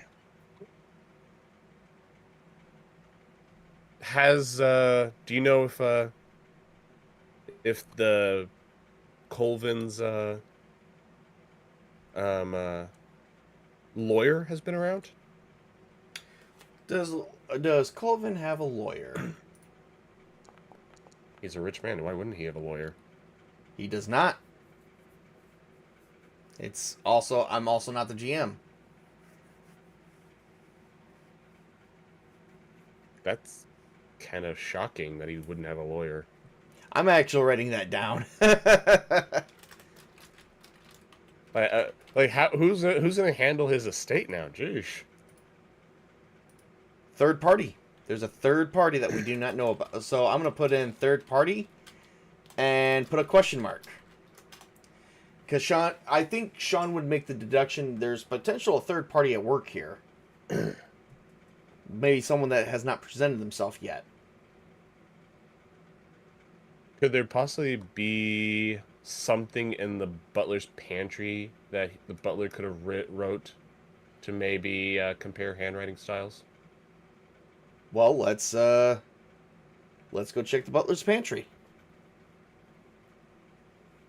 So we go downstairs and we open up the pantry, which is actually underneath the way it looks here, it'll actually be hang on a second.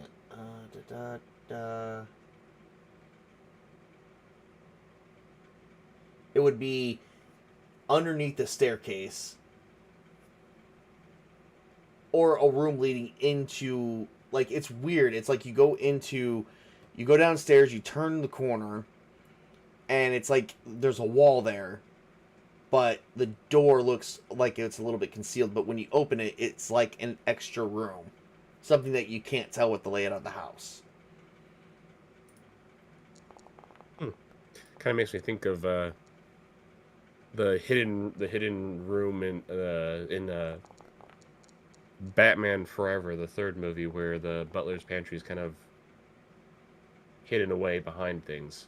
Well, as we enter, the words we've got is innocently boring, but reassuring warm. The room is actually very nice and tidy, but it looks very well organized. Like nobody's touched it.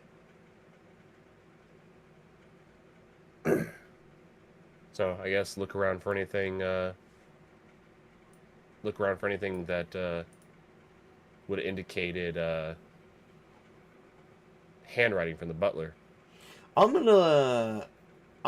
to, well, go ahead and give me a spot hidden. I don't really have spot hidden, so what is the base for spot hidden? I can look at your character sheet. The hidden for spot hidden would be 25% is the base. Regular? Yeah, it'll be just regular. See if we can find anything. 21. 21. Nice. Yeah.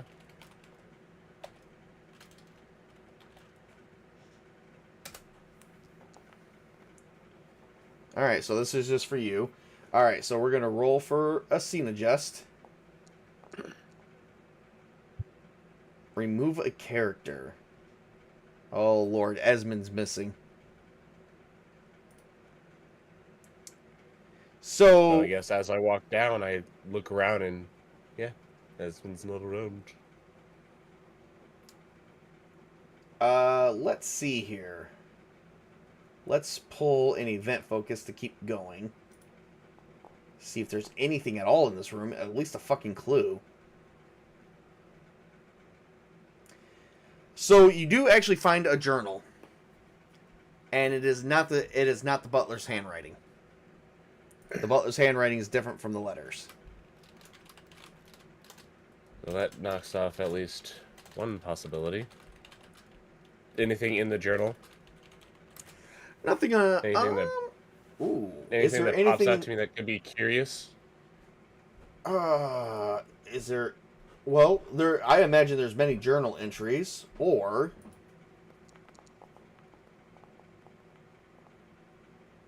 there's no journal entries other than the first entry, which is there a date on the first entry?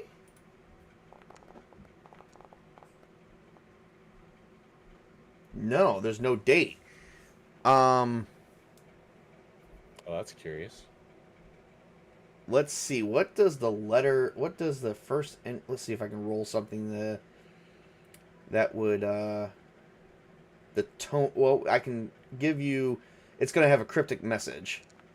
So, no, all right. So tension, cryptic message that generates tension and bestow. Bestow is usually to give. Bestow knowledge. So something Knowledge of that something. is.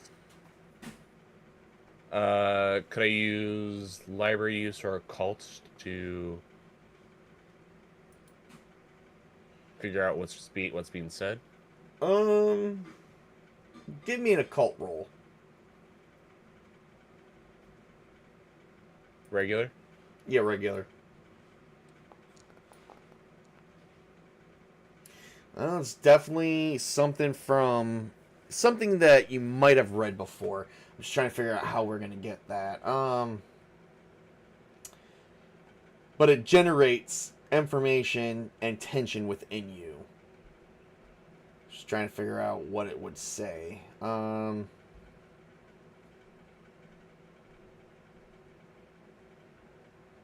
We'll have to actually generate that in a minute. Let me see here.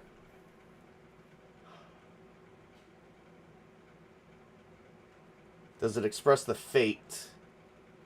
I would ask, does it express the fate of Colvin or the butler?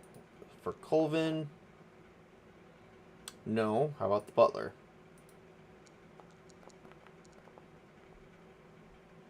Yes. So it talks about how the butler was going to. It was a cryptic message saying that I've seen my death when my eyes are shut.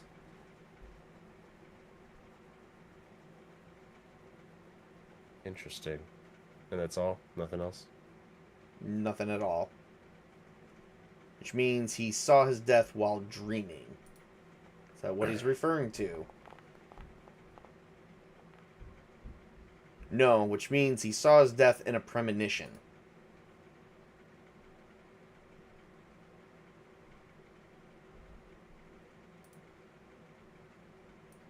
Question is why was he having them?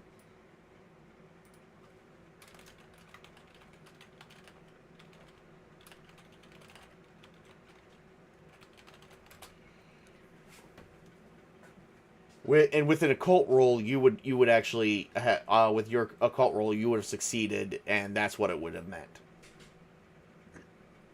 Yep. Writing that down.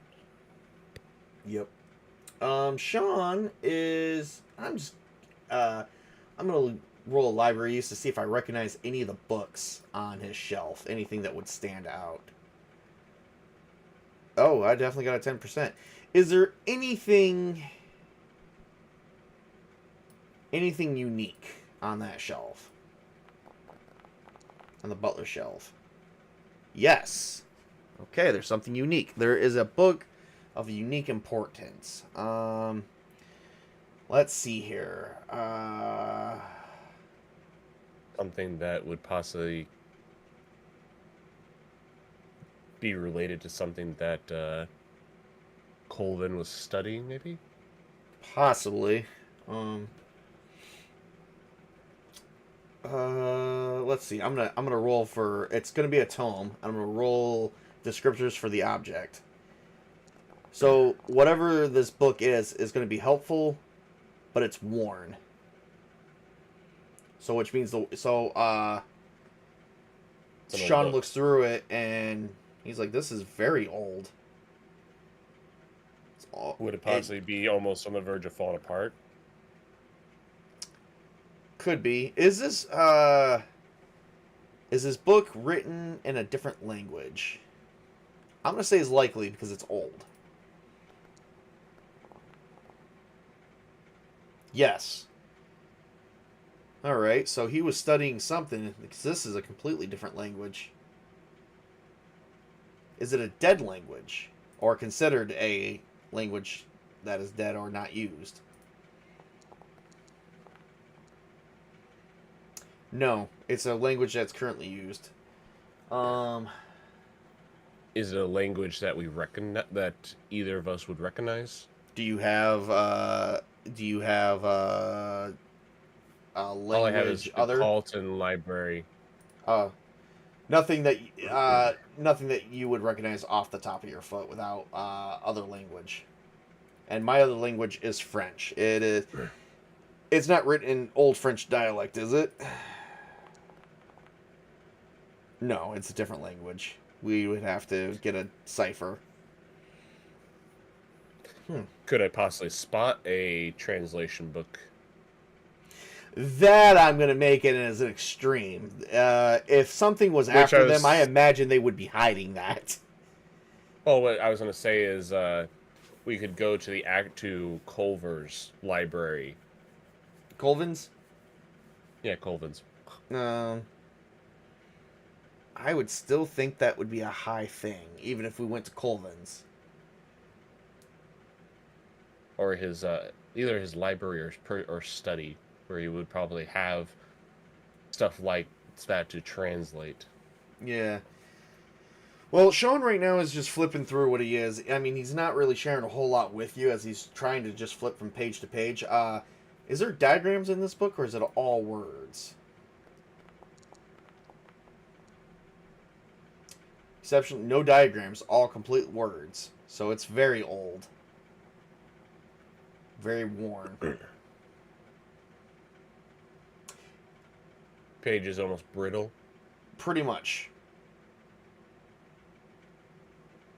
He's like, I don't know what Colvin got himself into, but there is something going on here.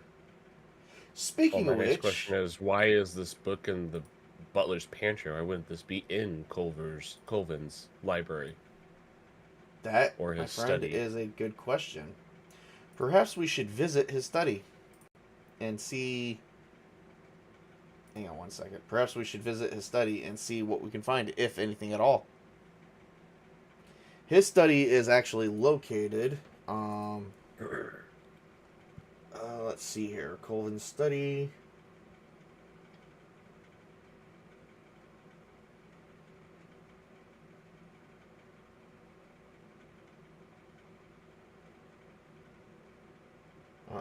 Nope.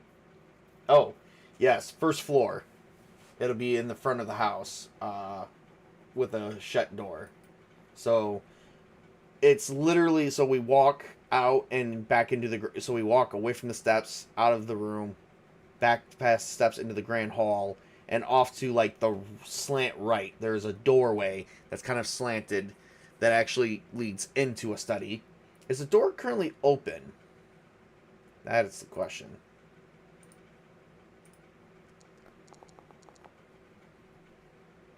No. Is the door locked? I'm going to say it's likely on that one. If it's shut, it's possibly locked. Perhaps there's something in there that we... It is not locked. So we can go up and try... So Sean goes up and tries the door, and the door opens. I'm going to roll for... Well, it's a very big room. Very tall. But small at the same time. It's very cluttered. So it's tall, but it's small. It's small and personal. Is the room itself small, or is there a clutter?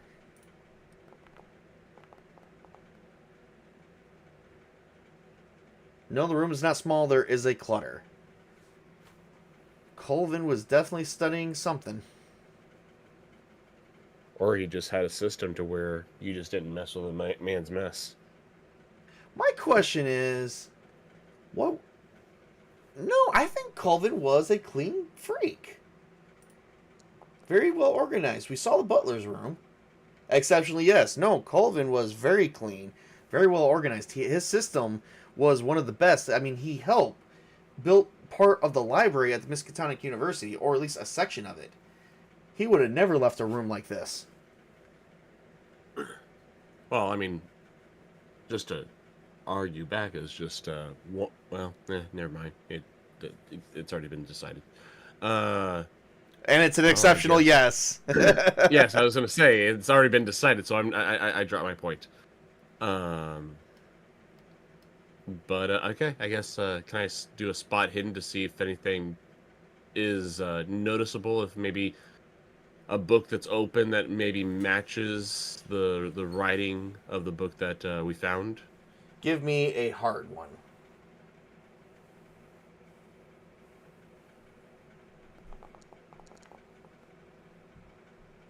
Oh, there's definitely a potential possibility there. Let's go with a Cena Jess, shall we? Add a character. Esmond, Esmond knocks on the door and he says, "Dinner is ready."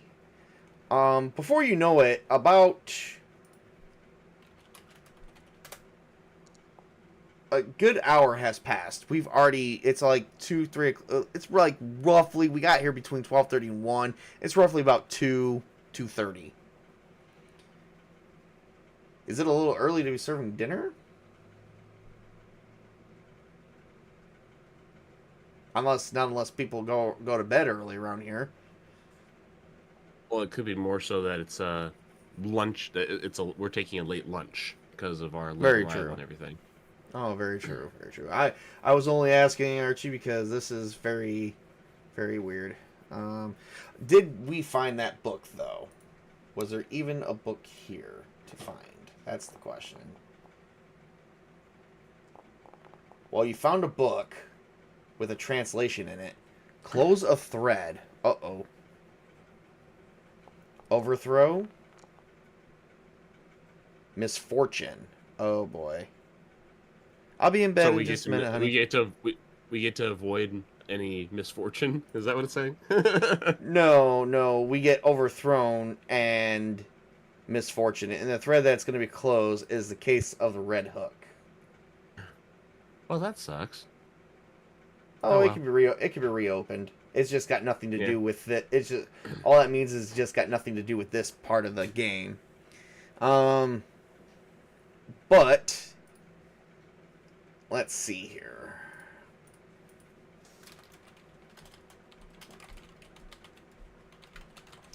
Remove forcibly from power. And misfortune is basically bad luck.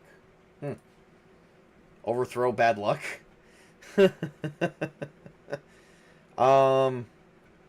Is the book we're looking at, it's translated, so this means we're going to receive some misfortune while overthrowing something. Trying to think of how to word this next fate question to see what's in the book. Is the book an exact translation, I guess? I was more so hoping that we could prevent some misfortune from happening because we overthrew it.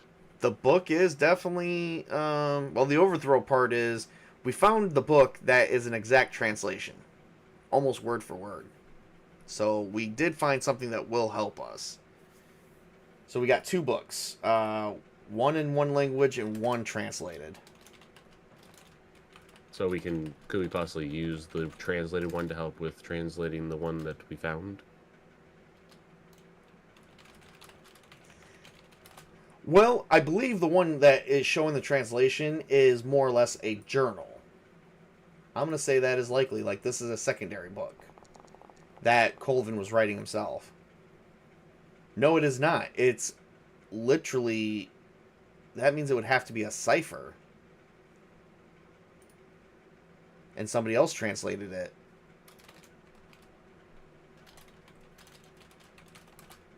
Damn. Plot twist. It was Esmond. Don't go there. Why not? Well, this is going to take some hours to read, so we might as well get some lunch and come about this about question around nighttime. Yeah. How old is Esmond? Can we ask for Esmond's age?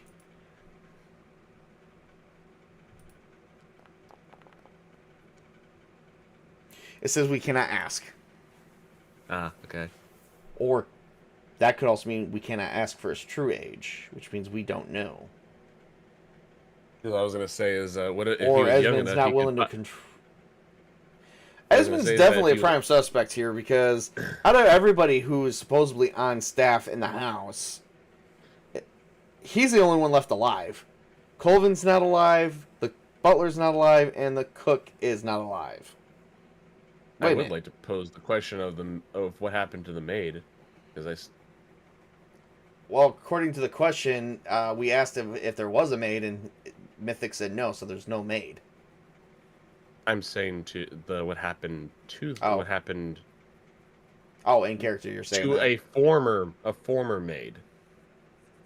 Because a place like this does have to have a maid. It's just, like I said, is that she could have been fired before all this happened. Could be. Are you suspecting foul play? Possibly. Well, there was a maid at some point. But So, is there a record Esmond, of the maid, I guess? That would be the question. I was going to turn to Esmond and say, what happened to the maid? Would Esmond remember a maid?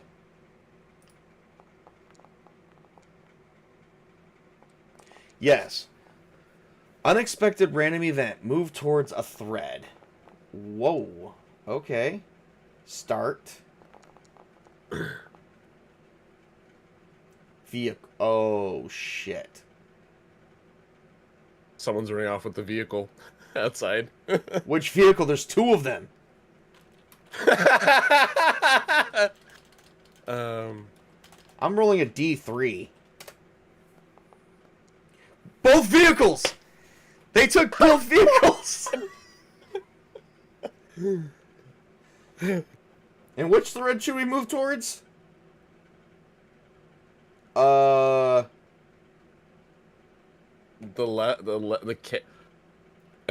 a minute. Is a prison? Did we establish the prisoner was a male or female? We did not. So I guess flip a coin. Female. I'm asking if it's female straight up. If not, it's male. No, the prisoner was male. Was the prisoner related? Wait a minute. You probably didn't even bring the old case file. Of that one, because that's a separate case file. Roll the die. Maybe actually, I'm gonna say roll your luck. Roll your luck to see if you managed to bring it with you, or if you just managed to somehow acquire it. Regular. You know what? For this, we're gonna make it hard because this was said to be a separate case at first. Yeah, you failed. You can. Could I push it? You cannot push it. You can't push luck. Nor can you spend luck to acquire it. So no, you don't have it. Damn. So what would this has some? Could I try and recollect some aspects of the case? Intelligence roll. Hard. Yeah, we're gonna say hard because you haven't recalled it yet. Damn. Now this you can push, or you can spend 26 luck and get a regular pass, or spend 50 luck and get an extreme pass.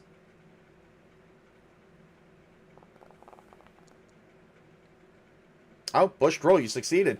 Is the butler the dead young man?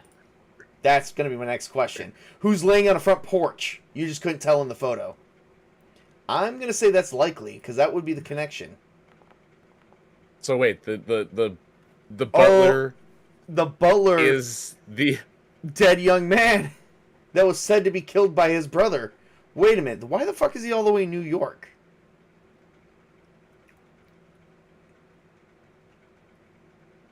Maybe because the butler was the the younger brother who was supposed to be dead wasn't actually really dead then. Maybe. The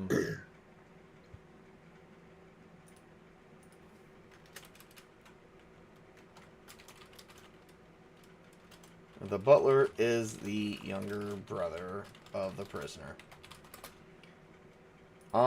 There's definitely Plot twist. New York versus Massachusetts.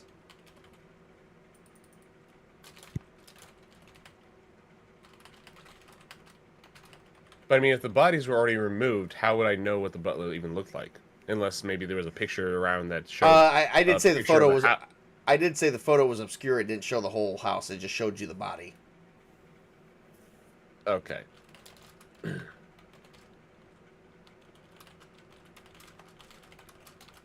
So basically, I had a eureka moment. Just as our vehicles are being stolen. Yes. Do we hear the vehicles being stolen? That's gonna be a question. Would we hear, or did it, or... No, we did not hear anything, and we have another unexpected NPC action. Attain adversity. Attain adversity. So we need to attain something.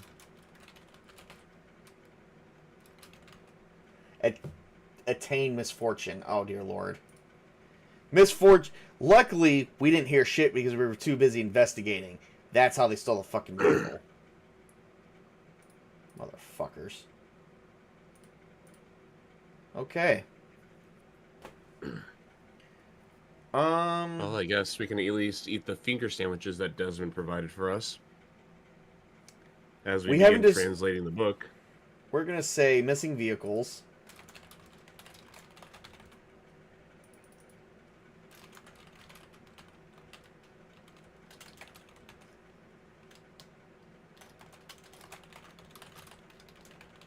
But we don't know they're missing yet. Unless this thread comes up, we're not going to know.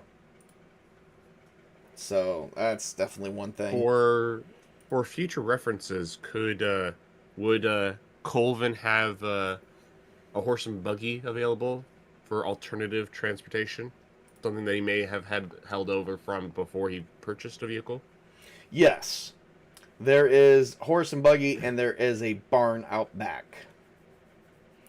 And Esmond does disclose this as you guys are eating finger food. He's like, there's many things that Professor Colvin had a lot of inquiries for. Right there, we're gonna stop right there because I do got to get off to bed. Yeah, this is getting kind of interesting, but I do got to be up in the morning, so I will. It's becoming quite expensive. It is. I'm gonna be making like how I have a journal.